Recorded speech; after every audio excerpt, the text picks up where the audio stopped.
Hi, you're watching Hodgepodge. My name is Galen McCown of Heretofore, and I'm going to take you a little tour of my rig. Guitar-wise, I'm playing a Gibson SG. This is standard, 2014. This is my guitar. I absolutely love this guitar.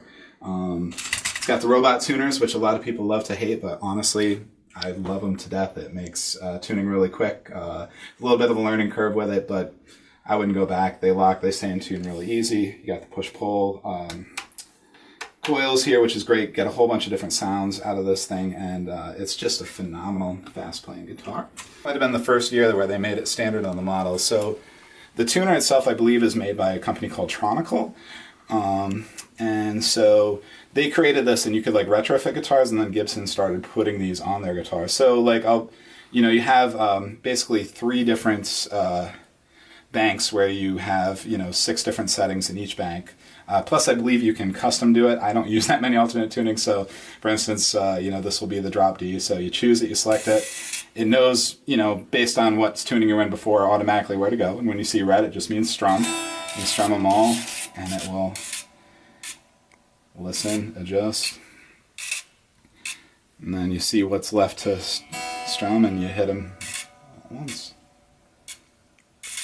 Unbelievable. Yeah, it's pretty cool, right? Sometimes it works super fast. Sometimes if there's interference, like right now, it's being hard about it. If you listen to Heretofore, we use a lot of effects, so I'll take you through them, and I'll spend a little more time on the ones I care about, I guess. So I use a Morley wah. It's not the best wah in the world, but I love, I'm addicted to the push back against your foot type of action, and it's got just kind of the right sound for what I'm using. Tuner is a hardwire. You can use any tuner. Bit Commander. I love this pedal. This is Earthquaker Devices. They're probably the best pedal maker out there right now. I just absolutely adore their stuff. This thing, it's a bit modulator. I use this on the Robot Dance Party song as well as a couple others, and it's just the gnarliest, most awesome sound ever. MXR noise clamp. I actually use this to bring in and out some of my non-true bypass pedals. And so it acts as kind of both as a noise clamp and as a buffer. So this one works great. I really wouldn't replace it for the world. I love good deals too. Garage Tone, this is kind of the cheaper versions of the Visual Sounds pedal. The phasers, the oil can phaser, works perfectly. I don't need a million phaser sounds. Love this thing. This is by far one of the best, cheap pedals you can buy. This is the Danelectro Chicken Salad. It's a Univibe clone, and you can do a little mod. You can see all the tape around here. This was me attempting to drill to get to the inside trim pot incorrectly, numerous times. And once I got it, there's an internal trim pot that you can turn up that just gives it this gorgeous Univibe sound. This is on quite often in quite a few things I do. Another Earthquaker Devices pedal here. This is the Tone Job. This is a EQ pedal that is just gorgeous. It's got a really, really clean stereo preamp in this thing, and it can just do wonders for your sound. I couldn't recommend this more. I don't know how people have rigs without EQ pedals, because this is very important. This guy right here, everybody always asks about this one. They don't make these anymore. This is by Damage Control, which now I think is owned by Strymon. This is called the Demonizer. This is actually has 2 gain stages in it, and these are actual 12AX7 tubes that you put in there. I replaced them with Mullins myself. This thing is just gorgeous, real tube distortion that I love, and you can get crazy sounds out of this thing. This guy is the Echarec. This is by Catlin Bread, another great pedal maker. This is a recreation of the Benson Echarec, which is you hear on a lot of Pink Floyd albums. It was used tape heads and magnets, and it would create just the most spaciest, craziest delays. So it's a really, really fantastic, deep, just gorgeous echo pedal. This is an EP booster. I actually have a lot of stuff that's just always on that is a part of my bass tone, like the Tone Job.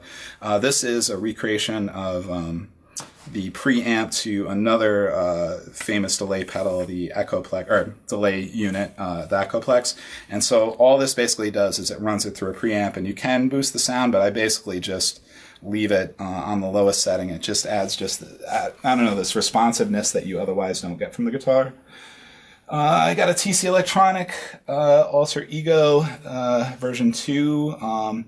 A million different options. This thing. TC Electronics makes great stuff. There's just so many built-in ones, and it's got the crazy thing where you can actually hold your phone up to your pickups and program it with new ones that come out. I've tried that a couple times, but mostly I just have a couple settings I use off of this. My looper is another TC Electronic, the Ditto X2. I used to have a Jam Man. This is absolutely my favorite loop pedal I have ever used.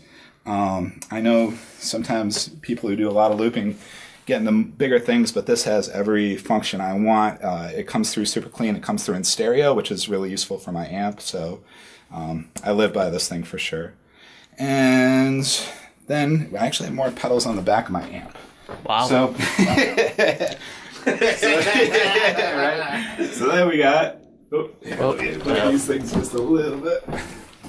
I actually, they put this bar on the back of the amp. You may as well use it, right? So I have these running through the effects loop. These are always on. This is another one from the Garage Tone series, the Axle Grease.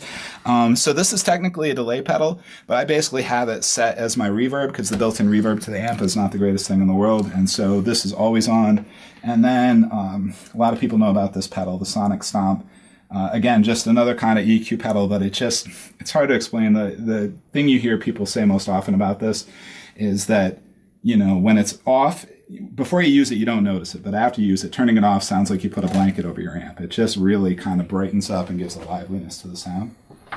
My amp is, I believe, 1980, maybe late 70s, Roland Jazz Chorus 120. It is a dual 60-watt amp, so you got two 12-inch speakers, and they have independent amplifiers for each. A really gorgeous built-in chorus effect. This is a solid-state amp, which I know, tubes are all the rage for people, but this thing, you could ride it down a flight of stairs and it'd still play a show. Extremely reliable, extremely, extremely, extremely loud. You can see, my setting, I'm not over 3 on this thing, and you heard how loud it was in this room. You don't ever go over 5. I love, love, love this amp. And the artwork is all original by our friend Glenn Pryor. And so, yeah. Very beautiful. I see you've got some eyes here. Yeah, and those I picked up at a taxidermy shop in San Francisco, which is a thing out there. You go and they have like shops that are just like skulls and taxidermy and diving gear. It's kind of weird, but so I had to pick up something, so I brought these back. I'll get more. I like them. Neat. Thank you so much. You're welcome. I like talking about it. It's fun.